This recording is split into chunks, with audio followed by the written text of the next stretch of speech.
This is a podcast about one woman's mission to help entrepreneurs and business owners write better business books.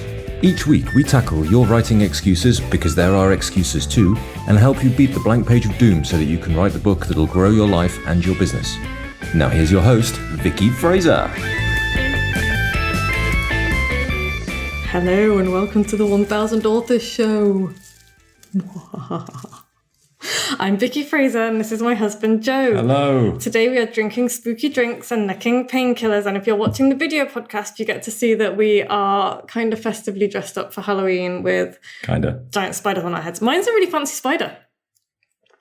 I think it's a Gisela Graham Fascinator. That's quite posh. It is quite posh, yeah. It does kind of look like polystyrene balls dipped in glitter with pipe cleaners. How very dare you? It's a spider. Just saying. So, yeah. Hi, what are we drinking? What are we drinking this week? This is pumpkin gin with a little dash of blood and ground up spiders. I'm vegetarian. I'm not happy about this. What actually is in it? Gin and spiders. Awesome. Oh, it tastes nice. Yeah. Spiders, kids. Spiders. It isn't spiders. I am vegetarian. Right. So this week we are looking at 4 lurking horrors that will kill your book.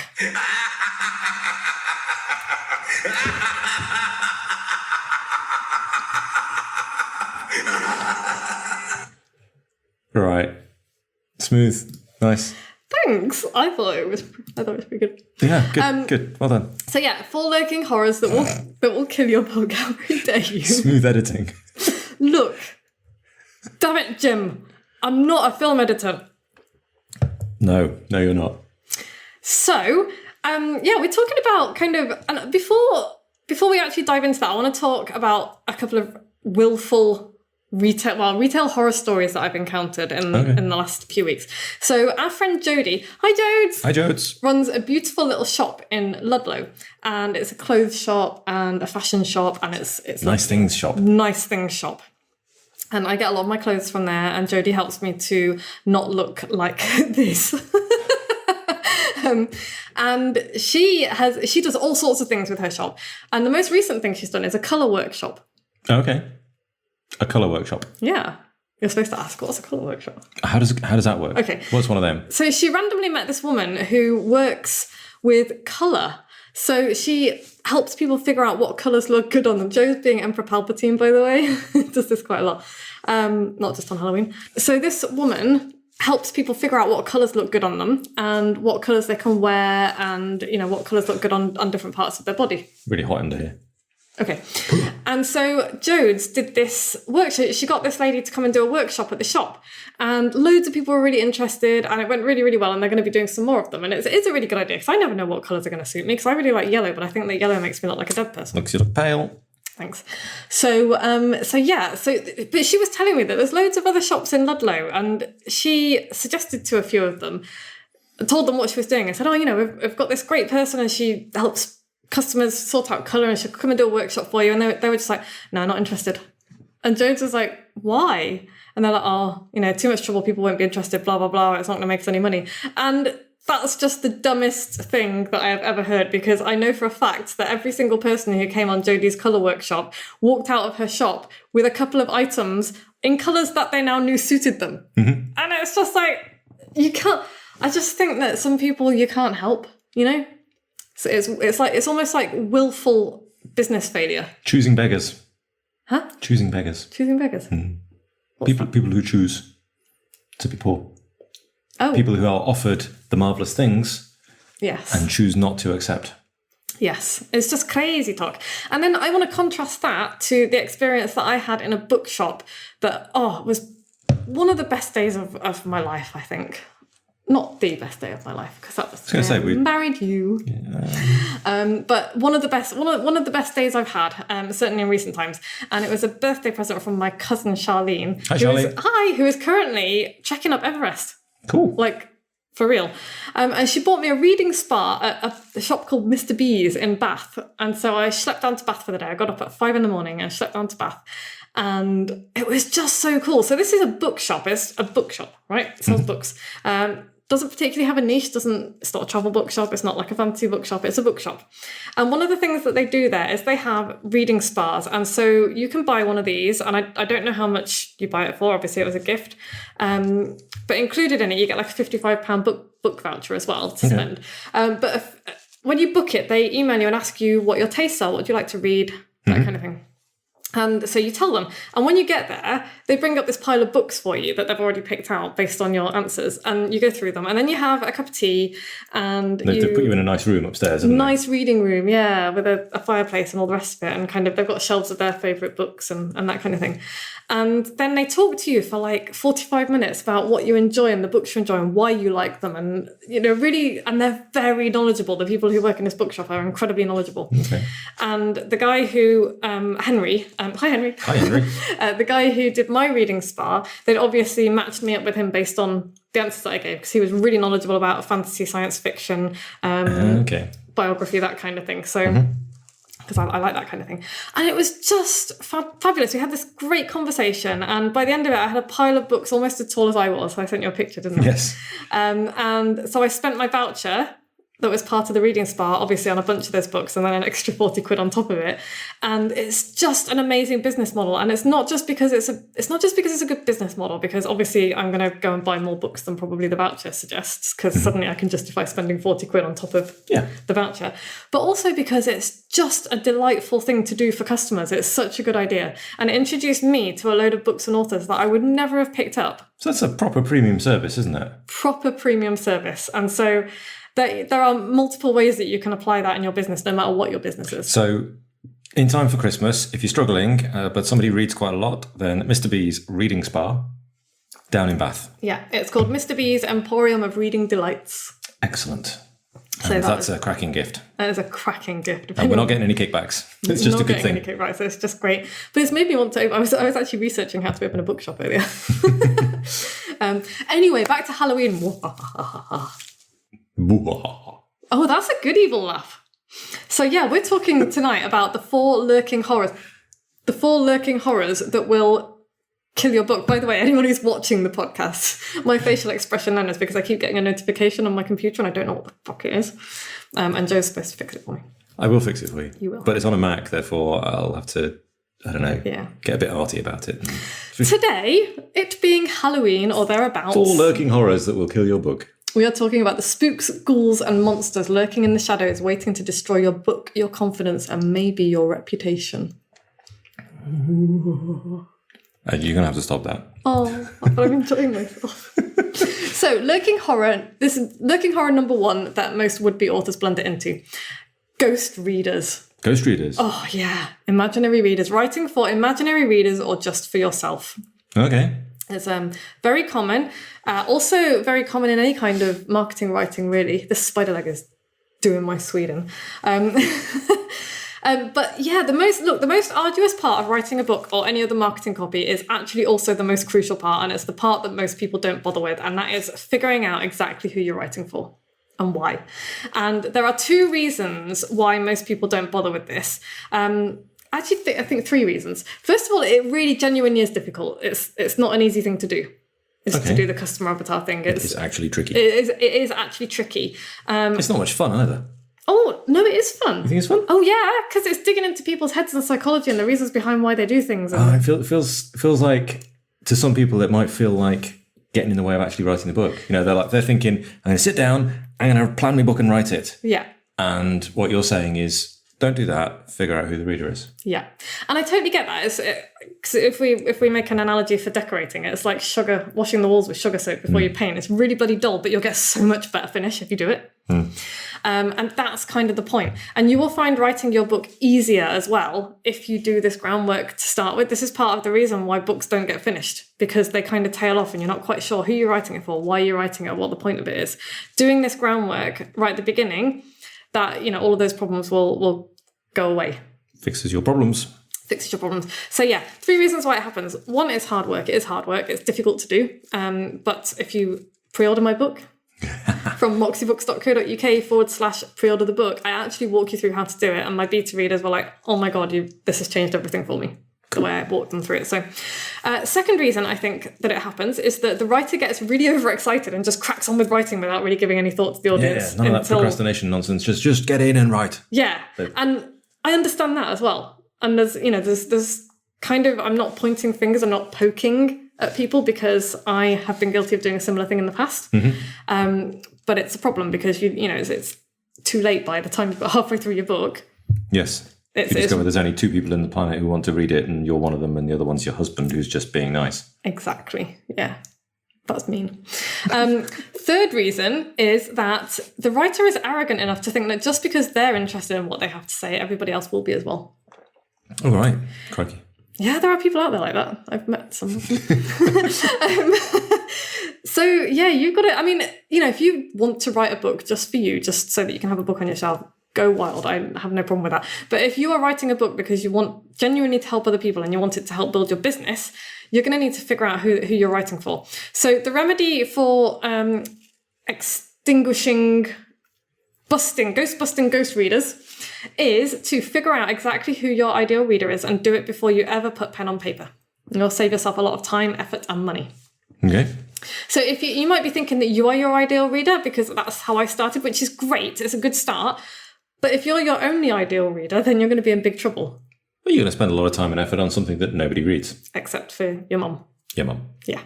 And that's not going to help. So you've got to do the work, do the research. If you think that you're your ideal reader, there probably are more people like you, but you've got to go out and talk to them. You've got to find out what people want and need. You've got to find out what motivates them. And you've got to decide if your big idea for your book fulfills that for them. And if it doesn't, tweak it, change it, talk to them, or don't write the book at all. Pick a different book to write. Pick a different book to write. So when I first started thinking about how the hell do you write a book, that was actually based on the research that I did for the course that I put together. And I did a lot of research with people before I made that course and sold it. And I made sure that I found out exactly what people wanted to know, what they needed to know from the course. And a lot of that went into the book that I've written. Cool. Yeah. So what is the big lurking horror number 2, Joe? Big lurking horror number 2 would be dastardly details. Yes. Just because your book is self-published, it doesn't need to look like it was put together by children. No. It used to be super difficult, and that's not dissing any children out there who want to write a business book. You're more than welcome. But it used to be really difficult to make a book look professional. It used to be a thing that only traditional publishers could do. They had all the software, they had all the skills, they had all the tech. It was only them who could do it. So self-published books, or they looked self-published. They looked self-published. They were on cheap paper. The margins were wrong. The typeface was wrong. The whole, you'd get it and you go, this feels like a really cheap, crappy book. And sometimes you will read a book, and I still do this sometimes. Sometimes you'll read a book and you're like, this book feels off, and I'm not sure why. Mm-hmm. And I can probably tell you 10 reasons why it might be off, but you might not notice it as just a normal reader. As an expert, I could probably look at it and go, I can tell you exactly why that's not right and why it feels amateurish to you. Yeah. And that's why paying attention to the details is so important. There are some subtle cues and subtle things that let people know this is a proper book. Yeah. And you need to work out what they are. Yeah. Otherwise, you're publishing an amateurish book. Yeah. And I can just give you an example of that right now. One of the things that you might not know or that might not occur to you is that in every book, that's been traditionally published, and all the good self-published ones, there are blank pages in the books. So chapters it's not a hard and fast rule, but a lot of books tend to start the chapters on right-hand pages, which means that sometimes you'll have a blank left-hand page, which is fine. A blank page should be blank. A telltale sign of an amateurish book is that it's got a page number on it, or a running header at the top. Ooh. Or something like that. And it's not something that you would even notice flicking through it and reading it, except subconsciously, where you would go, this book doesn't feel quite like a professional. This. Yeah, it's not quite like a professional book. And it's little tiny details like that you might not think of, that you don't know because you're not, you don't know enough about the publishing industry, which is why it's really important to pay attention to the details. I guess if you were going to be like the most read author of the next decade, maybe you could forge your own styles and change the whole opinion of every reader on the planet, and get people to kind of go, you know what, actually, I prefer it this way when you make your quirky decisions. But probably not. That's dangerous to do as well, though, because, and the reason we're kind of going a little bit off tangent, we should do a whole podcast on this at some point, because this is it's a really interesting topic. But there are reasons why there are conventions in publishing, and it's not just snobbery. It's because books have been done that way for so long that that's what we expect to see. It is kind of culturally steeped into us. Yeah. So, and I read a book not so long ago called Normal People by Sally Rooney, and it was part of the book club, because I'm part of a real life book club with real people. And I would never have picked that book up normally. I've read some fantastic books through that club. This one was not one of them. Did not enjoy it. For a variety of reasons. But one of the reasons I found it difficult to read because she doesn't use speech marks. Yeah. And, that again is like, pay attention to stuff like that, because I know what she was trying to do. She's probably read Trainspotting. Yeah. Irving Welsh is a fucking master at that stuff. And he was never ambiguous. The problem with the book that I read was that the speech was ambiguous. You didn't always know who was talking. I often found myself flipping back. So I can't remember who's talking here. And I had to go back and work out based on the paragraphs. So it's like, don't make your reader do that. It's like, you have to be good enough. You have to... She hadn't established her character's voices well enough for me to be able to tell who was speaking. Sure. And that was a really big problem. So if you're going to break conventions, make sure that you're good enough to do it in such a way that... And we're talking about fiction here, but the same applies to non-fiction. I mean, step one is knowing the convention. You've got to know the rules. You've got to know the rules so you can break them. Otherwise, you're just putting together a bad book. Yeah. So, dastardly details will trip you up. If your book looks amateurish, people will assume you're an amateur. Mm-hmm. Sad but true. And it can do a lot of damage to your reputation. If people are looking at your book and it's a little bit shit in terms of production values. Well, yeah, I mean, if you're handing this beautiful thing that you are proud of to people, here is my work and my life and my thoughts. And the first thing they do is go, they've got all the odd numbers on the left or whatever it is that's wrong. Oh, yeah, that's a good one. So odd page numbers should be on the right.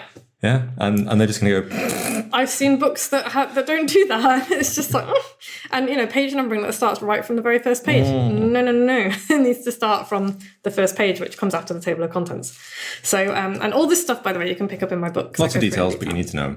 You do. So the remedy for sorting out your dastardly details that will trip you up is invest in professional help if you need it. Definitely don't try and do it on the cheap. At the very least, find out everything that you need to do. Read enough professional read a book that tells you how to do it. Read a book that tells you how to do it. Or even just read books. Read books that are traditionally published and look at the conventions, look at how they do it. But there's a lot of subtle stuff to pick up there, though. I don't think... I before I started... You're very sweet. You're trying to sell my book. Well, a little bit. But I think there is some good stuff in there that needs Yeah. No, I've never seen it stated elsewhere. No. We'll do a whole podcast on this. You're right, because people don't talk about it very much. Invest a few things that you want to really keep in mind. So invest in a professional cover designer, like Julia, who does my book, Julia Brown at Brown Design. Hi. Because it really does make a difference. If you try and design your own book cover, it probably will look like you did. And unless you're a designer, that's not a good thing. Yeah. If you open Word and get some word clip art and clip art and stuff, it's like, no. Yeah. There are, I know that, I can't remember his name. That's terrible. I'll try and remember and put it in the notes. But there is a guy who has put, I think it's Creative Indie.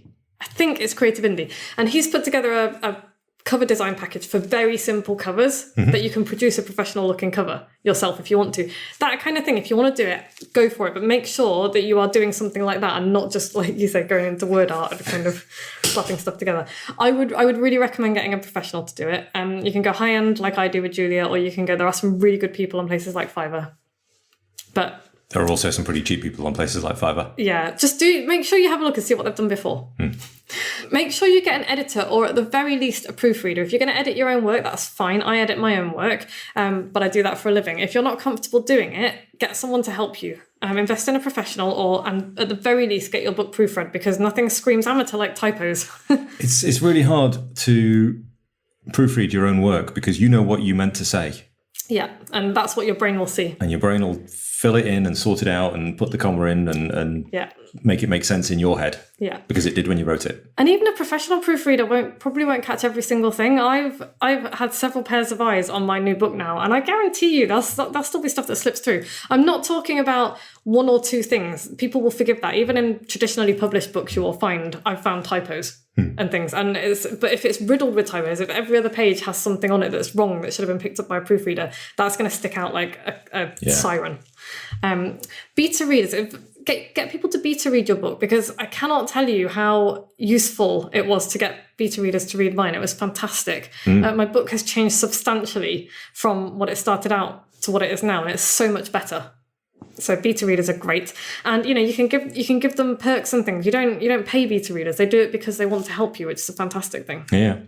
Interior book design: either get a professional to do it for all the reasons that we've just talked about, or get advice. Find out exactly how to do it. Yeah.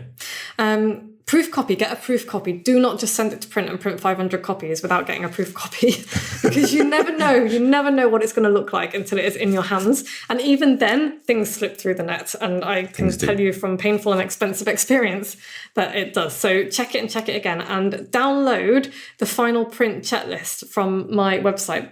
Pre-order my book and you get a bunch of free stuff, including the final print checklist, which you can download. It is as comprehensive as I can make it. I'm going to be adding to it as I go along, because there's always new stuff to add. But I never send anything to print without checking it and signing it myself as if I was a client. And if I'm working for clients, I get them. I don't send their book to print until they've signed it and sent it back to me. So, okay, lurking horror number 3. Deadly delusions of grandeur. Yes, I think that Field of Dreams and Wayne's World have a lot to answer for. Wayne's World was referencing Field of Dreams. I know it was, but I haven't seen Field of Dreams and I have seen Wayne's World. So. Have you not? No. Oh man, it's terrible. Is it Kevin Costner? Yes. Okay. He builds a baseball pitch in his wheat field or something, his cornfield. And says, if you build it, they will come. Yeah, pretty much. Which they won't! Unless you tell them. Just because you've written a book, even if it's a brilliant book, doesn't mean anyone's actually going to buy it. You gotta put the work in. I feel like we don't need to spend too much time on this because we've said it a lot. Buy your book. Buy my book. You've got to create a following. You've got to give people a reason to buy your book, and you've got to put the work in it. Once you've written it, yes, it's hard work to write a book, and it's an amazing achievement. If you're doing it, yay. But don't stop there, because it'll be a tragedy to just let your book die a little death because you'll have a box full of books in the cupboard under the stairs. And that will be that. And do not underestimate how much space 500 books takes. A lot of space. You can build quite a big fort. So, get comfortable marketing, basically. The remedy to the deadly delusions of grandeur that will kill you, and the kind of build it, they will come attitude. Get comfortable marketing. Build yourself an email list. It's absolutely non-negotiable. Build yourself an email list. It is the cheapest and easiest way to contact lots of people. If you offer them something that they're interested in, and then get them to opt into your email list and give you permission to email them as often as you want, that's worth thousands. That's worth a whole income. That's worth 6 figures a year and up. And I know because, hello, I'm doing it. So, build an email list, non-negotiable. Create a website. Mm-hmm. If you haven't got a website and you're running a business, then I'm astonished. But you need a website for your book as well. You don't need to maintain multiple websites, but you do need... So if you go to howthehelldoyouwriteabook.com, you get redirected to moxiebooks.co.uk/ order the book. So you build multiple you buy multiple domains. Yeah. But they all kind of aim at the same-ish place. Yeah, businessforsuperheroes.com goes to my Business for Superheroes book. So I don't maintain a load of websites because ain't nobody got time for that. But you do need a website. You need to build buzz, which means you need to talk about your book to everybody. Friends, family, colleagues, potential clients, get people to talk about it. Write articles. Do guest interviews on podcasts and radio shows and blogs. Talk to as many people as possible and find influencers who can help you sell your books as well. So I have a list of people that I'm going to send a copy of my book to along with cool stuff and say, I've written this book. I think people in your audience might find it useful. Would you please promote it for me? Cool. And it's as simple as that. I've already had a bunch of people say yes. I'm going to do that, people that I already know. Find influencers who can help you sell books. They might be in your industry. They might be kind of parallel to your industry. So, for example, for me, people like accountants would be really good. Designers, web people. Freelancers. Anybody who works with small business owners, basically. Find people who can help. Get comfortable marketing. Yeah. Because you have to. If you want to sell your books and get your books to grow your business, you're going to have to get comfortable marketing. Right. Lurking horror number 4. The biggest demon of all lives inside your own head. Yes, it's true. It's your inner dickhead. If you don't believe that you can write a good book and make it work for your business, you will never do so. It might kind of sound like woo-woo, but it isn't. Believing won't necessarily make it so, but if you believe that you can't, then you definitely won't be able to do it. Okay. Does that make sense? I think so. Yeah, because if you're like, your brain sabotages you, doesn't it? Because if you're telling yourself, I can't do this, I can't do this, I can't do this. Then you can't. Then you can't. You're going to live up to it. Was it Henry Ford who said, whether you believe you can or you can't, you're right? Whether you believe you can or whether you believe you can't, you're right. Yeah. And, I would modify that to say, just because I believe I can fly, I'm not going to be able to do it without an aeroplane or, a wingsuit. Mm-hmm. So you got to kind of modify it. But if I believe I can't, I'm definitely never going to be able to do something. Sure. And I see it all the time when I'm teaching pole and trapeze, actually, that somebody will go into learning a new move and they will say to me, I'm never going to be able to do this. And I'm like, then you're not. If that's how you're going into it, you're not. But how about we start with something you can do and build up to it? We try and we practice and we get stronger and we get better and we get grippier and we can do it. Yeah, exactly. So you've got to sort out your inner dickhead, because if you don't, it's going to destroy you. And that goes for all areas of your business and not just writing a book. The problem isn't that you can't do something, it's usually that you won't. And there's a big difference. It's true. So what's your remedy? What's the remedy for the one that is inside your head? Self-belief. Taking it in small steps. Tiny beetle steps. Tiny beetle steps. On brand, Joe. On brand, sorry. Tiny beetle steps. You got to find the evidence that allows you to reject your inner dickhead. Yes. When your inner dickhead is saying, you can't do that, you can say, well, actually, I can, because look at this thing I've just done. Yeah. Look at that thing I did. I can do that. I think there's a red mite on my desk. Nice. What's the takeaway? I was just going to add to the... because quite often, I don't know about your inner dickhead. Do you have an inner dickhead? No, I have goldfish. I don't think that's true. Do you never have a voice in your head that says, you're not good enough to do that? No. Really? Jesus. I bet that loads... You're such a dick. I bet there are loads of people listening to this podcast who are like, I have an inner dickhead and he's a real dick. That's kind of the point. My inner dickhead will quite often say to me, you're shit. Nobody's going to want to read this. Why are you even bothering? People think you're stupid. People are laughing at you. And yeah, I know, right? Because the idea of saying that out loud to somebody else is horrifying. I would never say that to somebody else, and nor would you, dear listener. So what you have to do is go and find evidence that shows that your inner dickhead is not only wrong, but he's also a mean liar. Because I can go and point to, there's a whole shelf full of evidence behind me of people that, think that I am good enough and I have helped them. And, it's quite easy. It's easy to go and find that evidence, but you have to kind of, beat your inner dickhead into submission first and then go and do it. So the takeaway this week is that it's perfectly possible to destroy demons and things. Big pointy stick straight through the heart. Big pointy stick straight through the heart. So writing a book, I think the takeaway is writing a book is not a magic bullet. Silver bullet. It's not a silver bullet, yes. It's not a silver bullet. It will not magically fix an ailing business, and it will not magically bring new customers and clients to your door. You've got to do the work, and to do the work, you have to treat yourself as your own best client.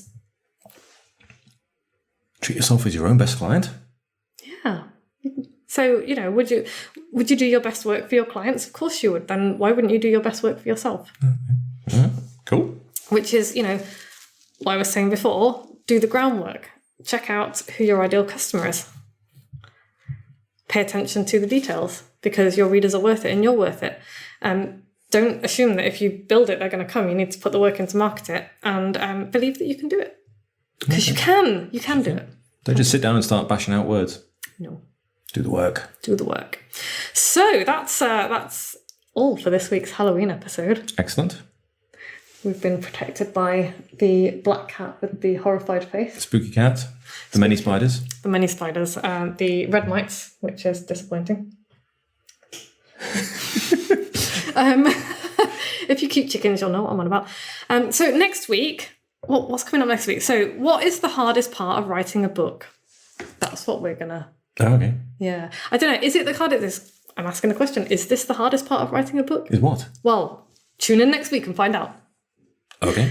And in the meantime, what's going on in the world of Moxie Books? Well, my book is at the printer and I'm waiting for a new proof copy to arrive. Nice. So that I can just check it over. And it's going to be available on Amazon, Kindle, iBooks, etc. very soon. And you can pre-order the book right now at moxiebooks.co.uk/pre-order the book. And it'll be with you in early November. Because I can't see there being so many things to change that I need to spend another 3 weeks doing it. Although you never know. If you've listened to every episode, please email me with your postal address and I will send you a special silly gift. And if you like this podcast, please go and subscribe on iTunes or wherever you get your podcasts from. And please rate us and review us. 5 stars. 5 stars. And we'll be back same time next week. See ya. Thanks for listening. You can find links and show notes on the website at moxiebooks.co.uk/podcast, where you can also sign up for the best daily emails in the multiverse and find loads of free resources to help you write your book. We'll be back the same time next week with more tales from the book writing trenches and the latest on what the tiny sheeps have been up to.